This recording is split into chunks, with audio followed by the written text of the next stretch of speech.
You put up a new fence, lay down a deck, or dig in some good sturdy posts. You stand back and feel proud of your labor. Then, barely a few seasons pass, and you watch that good wood turn gray, go spongy, and rot away right at the dirt line.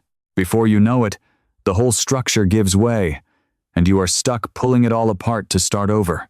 A lot of people just accept this as the normal way of things. They assume outdoor lumber is bound to decay, leaving them no choice but to replace it over and over, or to shell out big money for that chemical-soaked wood or those plastic boards. But there is an honest truth the older generations of farmers understood. By using a handful of basic, timeless techniques that barely cost a dime, you can ensure your outdoor timber survives not just 5 or 10 years, but 50, 100, or even more. It can survive your whole life and be there for your grandkids. You only need to look at those ancient barns and property lines that have stood firm for a century to know it works. Today, I am going to share exactly how our grandfathers managed it. I tend to my homestead using my own 2 hands, exactly as my folks always have. Out in these parts, a barn or a fence has to endure. We simply do not have the time or money to tear things down and build them fresh every decade. The generations before us built their homesteads to last, and they had the practical wisdom to help raw, untreated wood fight off the weather for a century. Let me speak plainly. You will hear certain individuals advise you to drench your lumber and posts in leftover motor oil or diesel fuel to keep them from rotting. I am absolutely not going to tell you to do that. That stuff is toxic. You certainly do not want poison seeping into the dirt where your vegetables grow, where your drinking water flows, and where your kids run around. Besides, in a lot of towns, doing that will get you in trouble with the law, and rightly so. The farmers of old had far cleaner methods. They had smarter ways that never poisoned their own soil, and those are the exact methods I am passing on to you today. They are the authentic, old-school practices, and they hold up just as well. Let me share a story about a property line back on my grandfather's farm that opened my eyes to all of this. There was a stretch of locust posts running down the drive. My grandfather used to tell me that his own grandfather dug those in long before the war, many decades ago. When I was just a young boy, those posts were still standing, proud, weathered gray but tough as iron. For all I know, a good number of them might still be holding up a wire today. They sat in that damp soil for over a century and remained solid. As a young fellow, I simply could not wrap my head around it. How could a plain piece of timber stuck down into the wet dirt survive 3 generations of farming, especially when I had watched new posts turn to mush in just a handful of years? And my grandfather explained it to me. He pointed out the locust timber itself, naturally tough, oily, and stubborn against decay. He showed me how the base of every single post had been burned black in a fire before it ever touched the dirt. He pointed out how the earth was piled up and sloped away from the base of each piece of wood. He told me that not a single bit of it cost him extra money. It was just simple wisdom. It was knowing how to put a post in the ground so it survives a lifetime instead of crumbling after a few wet seasons. That specific wisdom is exactly what I want to pass down to you right now, because it is almost forgotten, and it is vastly more valuable than any product sitting on a hardware store shelf. Just a brief note before we move on. There is far more to these traditional practices than I can squeeze into a single viewing. I have written down every bit of this family knowledge in a book. That is where you will find the complete guide. If you need it, go take a look. I will not bring it up again. So, before we get into the exact steps, you need to recognize the one absolute enemy of timber left out in the elements. Once you understand this enemy, every single one of these old tricks will make perfect sense. That enemy is moisture. It is not the baking sun, not the freezing cold, not the harsh winds, and not even the insects, at least not primarily. It is always the water. Timber that remains totally dry will endure practically forever. You can find heavy beams inside ancient, dry barns that are as solid today as the morning they were felled 3 centuries back. But timber that stays damp is doomed to rot. The moisture is what invites the decay fungus that devours the fibers, and that same moisture calls in the boring insects that finish the job. Therefore, The entire secret to making your lumber endure, every single method I am about to share, boils down to a single goal: keeping the rain off the timber and keeping the dampness out of the fibers, or at least letting the material dry out fast enough so the decay never gains a foothold. Master that one single concept, and you can make any piece of lumber survive.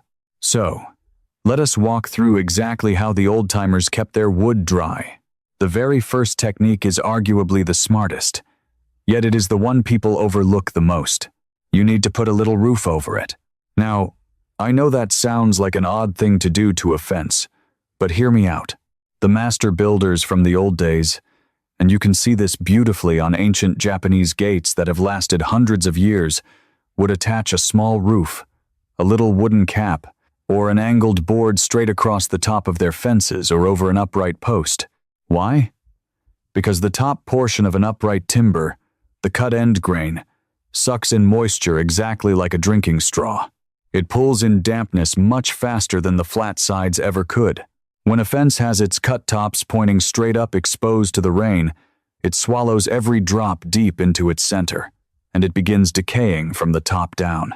But if you protect that fence with a small, slanted cap board to deflect the raindrops off to the side, the moisture never gets a chance to sit on the wood at all.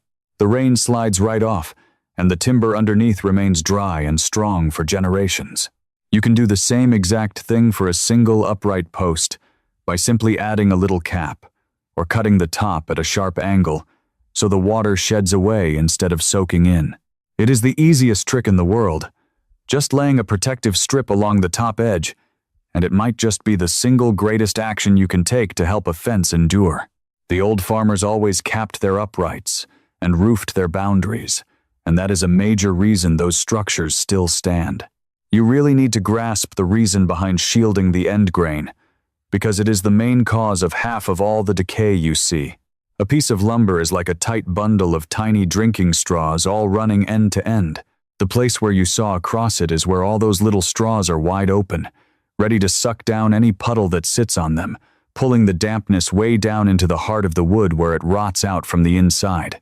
The long, flat sides deflect water much better, because the straws there run sideways and are closed off. That is why it is always those cut ends, the flat post tops, and the sawed board edges that rot out first and rot the worst. Once you know that, you protect those cut ends above all else. Put a cap over them, cut them at a slant, seal those open ends with your natural oils, keep the rain off them entirely, and you have stopped the worst of the decay before it even begins. Anyone who learns just this single lesson about guarding the end grain will easily double the lifespan of whatever they build outside. The second technique focuses on the single weakest point of any upright post, the exact spot where it enters the earth, because that is the place where nearly every single fence post decays and snaps. Right at that dirt line, where the timber stays damp from the ground underneath and from rain puddling around the base, the decay chews right through while the upper portion stays perfectly fine. So, the traditional solution is to force the water away from that exact spot. When you bury a post, you absolutely never leave the dirt scooped out like a bowl around the base where moisture can gather and soak into the timber. Instead, you need to pile the dirt up, or, if you are using concrete, you trowel that concrete into a mound right around the timber. You shape it like a tiny hill sloping away, so the rain runs straight down and away from the lumber instead of sitting against it. Moisture that is forced away from the bottom is moisture that simply cannot rot the base. An upright post planted with the earth sloped away is going to stand a whole lot longer than one sitting in a little puddle that catches every single rainstorm. The third trick is the genuine ancient secret. It is the one that might sound completely backward, but it is a true, time-tested way to guard your lumber, and that is to burn it, to char it black. Now, you might think I have lost my mind, taking fire to the exact material you are trying to protect, but listen to the logic of it, because it is entirely real and very old. When you scorch the outside of the timber, burning it black just a little way deep, that scorched carbon layer turns into a tough shell that fights off moisture, decay, and insects alike. The burnt surface does not absorb wetness the way fresh wood does, and neither the rot fungus nor the boring bugs have any appetite for burnt carbon. So, a scorched post repels water and fights off the exact things that cause decay. The old-timers understood this well. They would take the bottom ends of their posts, the section going into the dirt, and hold them right in a fire or torch them until they were completely black before putting them in the ground. That scorched base fought off soil decay for decades. The Japanese turned this into a mastercraft, scorching entire siding boards pitch black for their homes. Those boards can easily survive for over a century, and it leaves a remarkably handsome, dark finish to boot. And there is good sense to it, beyond just the outer crust. The heat of the fire actually pushes the moisture right out of that surface wood, sealing it tight. A bone-dry, sealed outside gives the rot nowhere to live. You are not burning the wood to ashes, mind you, and you are not weakening the post. You only scorch the very outside, just a shallow black skin, maybe a quarter of an inch thick, leaving the solid, strong timber completely intact underneath. For a standard fence, you just scorch the bottom foot or two. You want to cover everything that sits under the earth, plus a little bit above the soil line, because that is the danger zone. Some folks cool it off with water right away, or brush away the loose soot and apply some oil. But the burning itself is the main thing. I plan to give you a complete, step-by-step guide on how to properly char your lumber in an upcoming video, because it really needs its own full explanation. But just understand that this is the real, traditional, completely free way to preserve wood, using fire, and it does not poison a single thing. It is a marvel that the very element you would expect to ruin your timber, if used correctly, is exactly what makes it survive the longest. And it will not cost you anything more than the effort to light a fire. The fourth strategy is simply picking the proper timber from the very start, because certain trees are, just by their very nature, far better at fighting off decay than others.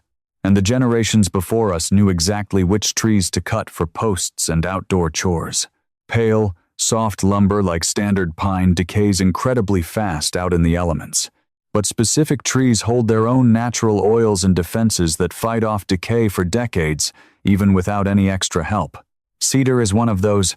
It is lightweight and stubborn against rot, making it a long-time favorite for uprights, shingles, and siding.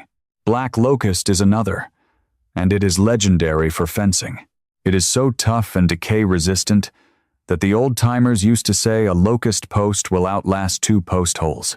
That means the timber will survive so long that you will end up digging it out and moving it to a completely new fence line before it ever rots away.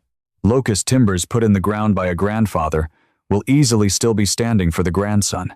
Osage orange, or hedge apple, is even tougher. It is practically immortal once you bury it. The same goes for old-growth oak, or the chestnut trees from back in the day.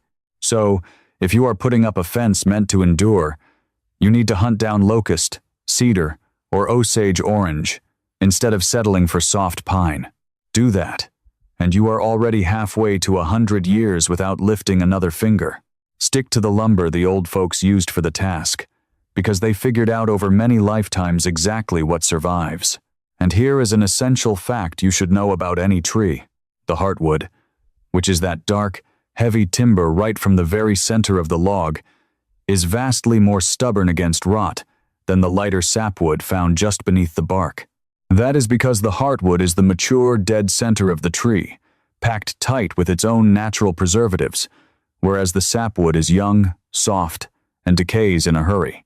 So, even when you have a good species of wood, it is the heartwood that truly lasts.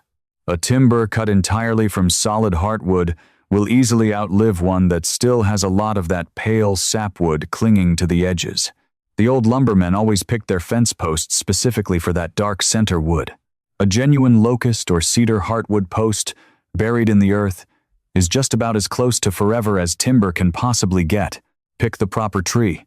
Make sure you use the rich heart of it, and you are starting your project with lumber that actually wants to survive.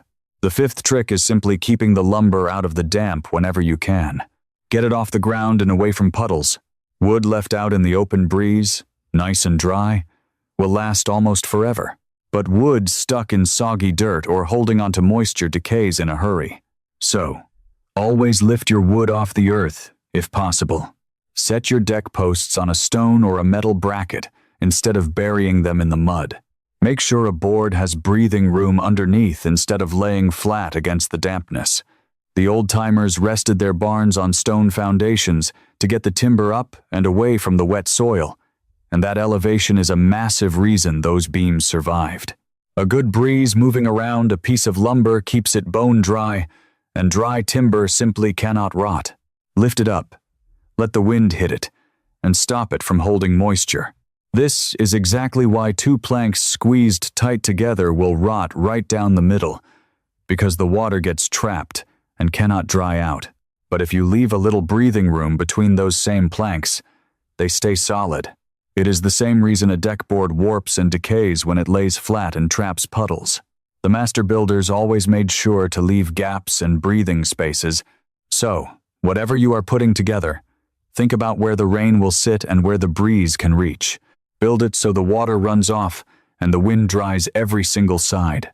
Timber that dries out between storms will last. Timber that stays soaking wet will not. And here is one more quick thought on that. Make sure you season your lumber until it is good and dry before you ever start building or brushing on a finish. Fresh, green wood sealed up tight will actually decay from its own moisture trapped inside, and finishes never stick to wet lumber. Dry it out first, build with dry lumber, keep it dry, and it will endure. The sixth technique is for those times you actually want to coat your outdoor timber. Stick to the honest, natural finishes instead of toxic chemicals. The old folks definitely coated their lumber with oils and pitch, but they used clean natural ones. Boiled linseed oil, which comes from pressing flax seeds, sinks right into the grain and helps push away water. Folks have used it for hundreds of years. It is a pure plant extract, not a hazardous chemical. Pine tar, which is boiled down from pine logs, is another authentic preserver that has been brushed onto barns, boats, and pastures for generations.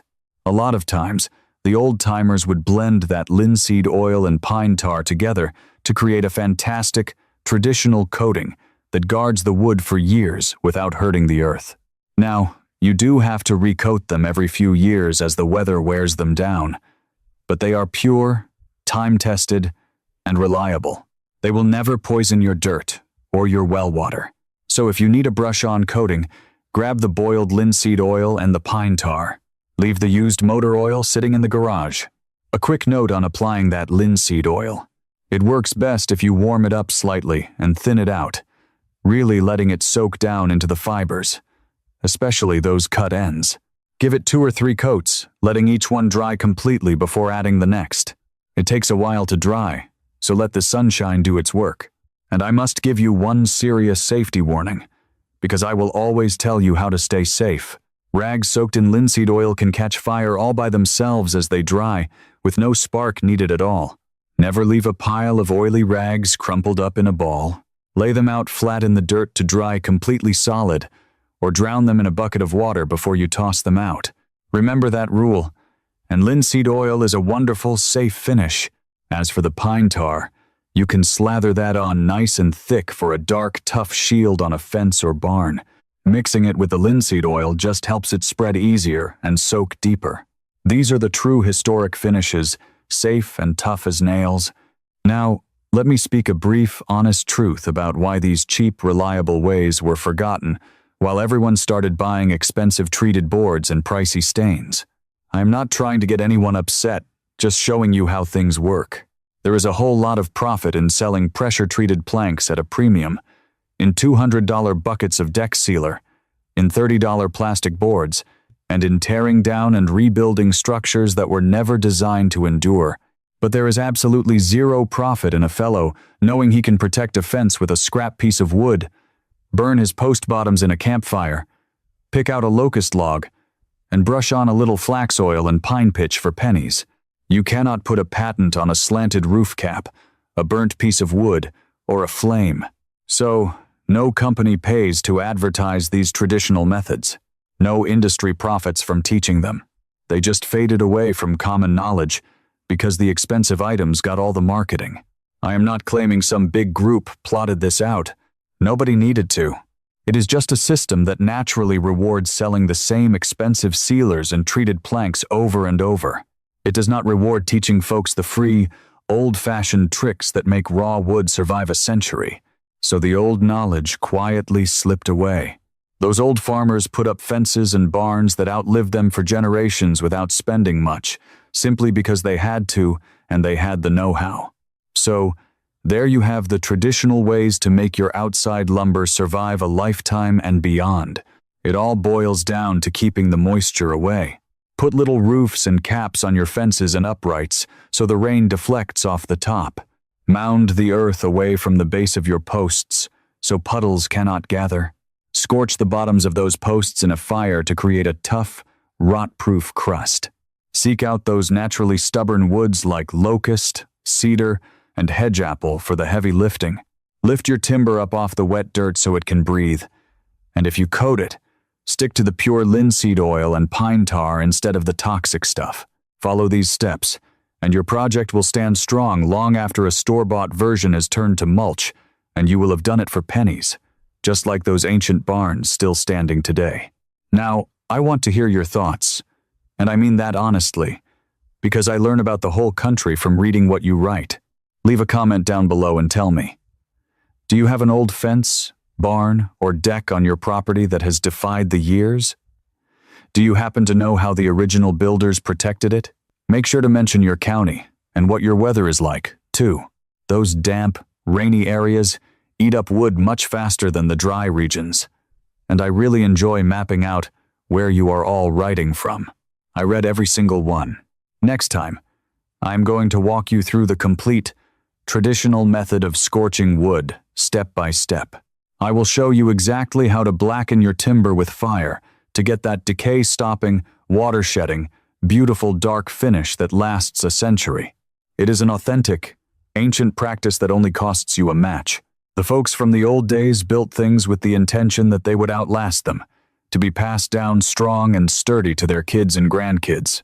They made simple lumber stand strong against the weather for 100 years, using nothing but their wits, a little capboard, a burnt post, the right tree, and a splash of natural oil. There is a profound wisdom in crafting something meant to endure for generations instead of something meant to be thrown out and bought again. A fence or a barn built to outlive the man who made it is a monument to how things used to be done. The folks who shaped this land with their own hands understood that, and we are finally just starting to remember it.